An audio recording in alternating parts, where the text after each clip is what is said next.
చేసి 21 నెలలు అయింది, అది వీకలే. రిజర్వేషన్ ఉన్నారు, అది వీకలే. ఏది వీకలే ఏం చేద్దాం మళ్ళీ కోర్టుకు పోయి మళ్ళీ డేట్ పెడతారు. 21 నెలలు వద్దు, 60 నెలలు కావాలి.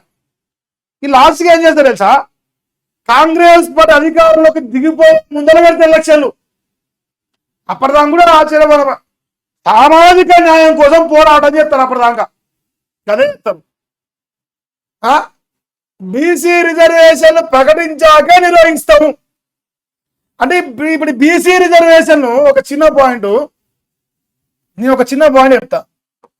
ఇప్పుడు ఎప్పుడైనా మనం అధికారంలోకి వచ్చింది డిసెంబర్ 7కు వచ్చి 2023 అన్న దిగిపోయేది 2028 డిసెంబర్ 7 అనుకుంటున్నా తెలిసి, మీకు అంతే అవుతుంది లెక్క.